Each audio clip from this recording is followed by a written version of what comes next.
We are on the Senate subway, transportation link that senators and House members take to vote here in the Capitol. We're getting ready to talk to U.S. Senator Josh Hawley. We had to move fast because Missouri's junior senator is always on the go. Here, he's just leaving the Senate floor, having presided over a session featuring a reading of George Washington's farewell address. Hawley has taken to his new work quickly and could be one of the GOP's rising stars on Capitol Hill. His bruising general election campaign against incumbent Senator Claire McCaskill last fall showed Hawley to be a direct and confident spokesperson for his view of conservative politics, and this directness seems to border a bit on frustration as he settles into his new life in Washington. So many people would prefer that we just come here and sit around for 2 years and do nothing. And my view is Congress has a responsibility to perform its job. Hawley sees his job as making good on prominent campaign promises, particularly on social issues like abortion. He's quick to offer a list of his latest Senate efforts and to place blame for the congressional quagmire. Voting now on bills to protect infants who are born who are attempted abortions but survived, whether or not we can protect them and give them medical care like any other infant. Democrats are trying to block that. So, there's been a tremendous effort to obstruct and delay and to shut down Congress because so many people are running for president. And the entire Democrat Party is focused, it seems, on 2020. My view is we've got a lot of work to do between now and 2020, and we need to get after it. Opponents might snicker at the senator's advice to the crop of 2020 presidential candidates, since Hawley himself spent just a year and a half as Missouri Attorney General before defeating McCaskill. But Hawley says he's aware of how important his new job is. It's very humbling, it's very sobering, and it's a tremendous, tremendous honor. What's the two things you didn't expect?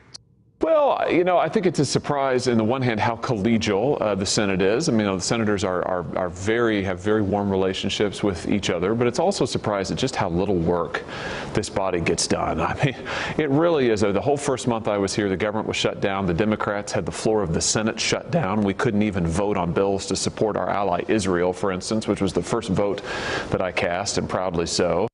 Hawley talked a lot about health care reform during his Senate campaign, but with a democratically controlled House, compromise will be the order of the day to make any progress on the issue. But Hawley thinks compromise can only come from change. I mean, I would hope that Democrats would be willing to support proposals, and the president has put some forward already, to actually get down the cost of prescription drugs. I mean, they're absolutely out of control. I mean, if this is not something that Democrats can agree on, I don't know what they will. But they are obstructing on every issue. And as I said, that's been, I think, my biggest disappointment, is to see how much partisan politics really dominates the agenda here in Washington. I mean, it really is a dysfunctional system. We've got to change it. But to have the Democrats say, whether it's border security, whether it's prescription drugs, whether it's the cost of health insurance, just no, no, no. We don't want to do anything. We want to wait it out till 2020 and run another election. I mean, my goodness gracious, in the meantime, real people are suffering, and that's why we need to act. Hawley remains under scrutiny over allegations that he used state resources as Attorney General to help his Senate campaign and was not forthcoming with sunshine record requests. Missouri Secretary of State Jay Ashcroft's investigation is ongoing, but Hawley is firm in characterizing the charges. The Democrats and Claire McCaskill in their campaign filed multiple investigations, complaints, legal actions against me during the campaign to try and influence the outcome of the election, and it didn't work. I think they filed 7 or 8 different legal actions. Many of those are still pending. Every one of them that has been taken up and adjudicated has been dismissed as totally frivolous. They're all frivolous. None of them worked. The people of Missouri saw right through it, and I'm proud to be here and representing our state. So what helps motivate Josh Hawley in his work? Well, I got a hint of an answer back in June when I interviewed the then candidate at his Columbia campaign headquarters. I was perhaps the only one who knew the man in the wall picture without being told. It's Abraham Kuyper, who led the Netherlands from 1901 to 1905. Hawley explains why Kuyper is such an influence.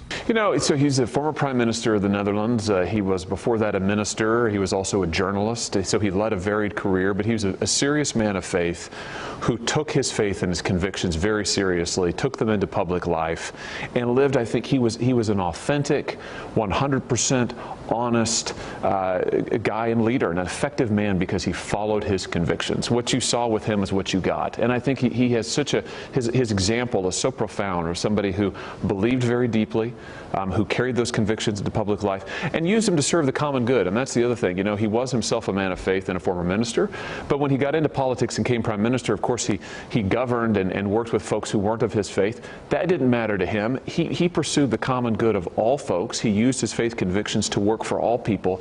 It's a wonderful example, I think, of the best of our own traditions in this country, and a wonderful example of leadership. I think that servant leadership never goes out of style, and the need for servant leadership never grows old. And I think, look, we're here not to boss people around.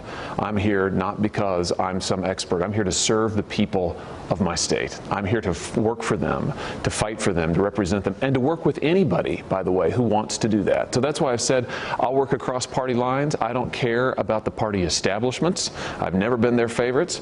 I'm willing to work with anybody in order to get results that are good for all of the people of my state and also good for the people of this country. And I think it's that kind of mentality that, again, is in the best of our constitutional traditions and that Abraham Kuyper represented. Whatever your view of the senator's politics, it's clear that Hawley takes his hero's vigor to work with him in Washington every day. And we'll be back after this.